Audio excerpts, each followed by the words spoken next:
salad na trending ngayon. Ayan, ang aking pipino, tinanggalan ko ng mga buto para hindi magtubig. Ayan guys, ganyan ang ating gagawin kapag tayo ay gumawa ng ating salad. Pipino and apple salad yan guys. Marami pong halo yan aking ginawa.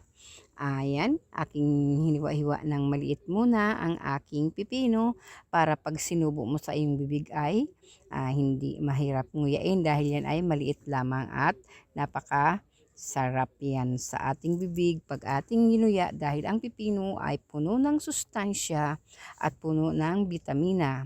Mayroon po siyang 96% na tubig na nagtataglay para ito ay maging maganda sa ating katawan ang benepisyo ng pipino. At iyan po ay may vitamin K na mainam sa ating mga buto. Ayan. Kung yung mapapansin guys, ang pipino ay napakasustansya niyan sa ating katawan. Hindi po tayo mauubusan ng tubig kapag tayo ay kumain yan lagi sa araw-araw. Maganda po yan sa ating katawan dahil yan ay nakakatulong magpalinis ng ating mga internal organs. Ayan ang pipino na aking ginawa. Ayan, ang sulok ay peras. Ayan, ang peras naman ay mayaman yan sa sustansya, mayaman sa tubig din. At saka yan ay hindi masyado matamis, mainam po yan sa may mga diabetic. Pwede po yan kainin dahil yan ay hindi masyado matamis. Yan ay puno rin ng sustansya na ating makakamit at maraming benepisyo sa ating katawan. Yan ang pears. Yan ang pears. Yan guys. Kumakain po ako. Masarap po yan guys. Punong-puno ng tubig yan. Masarap panglinis ng ating mga internal organ din yan. Kapag ito po ay ating kinain ay masarap din yan. Masustansya at mainam sa ating katawan.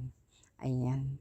Aking pong hiniwa-hiwa para yan ay magandang kainin at sakto lang sa ating bibig pag ating ginuya. Yan. Ihahalo po natin yan sa salad natin. Mainam na yan.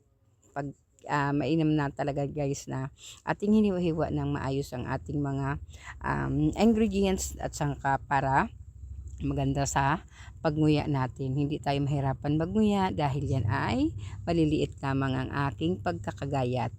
Ayan, masarap yan. Ayan, kung mapapansin nyo, ayan, maliliit lang talaga yan.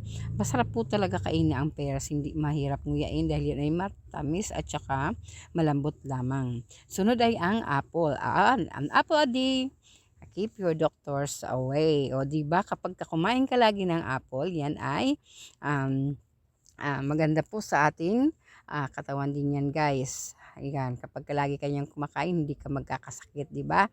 Sabi nga po, dahil ang apple ay mayaman sa antioxidant at saka iyan ay maganda. Hindi tayo mahihirapan kapag tayo ay kumakain yan lagi-lagi. Huwag tayo mag-alala dahil ang apple ay madali lang yan matunaw sa ating tiyan.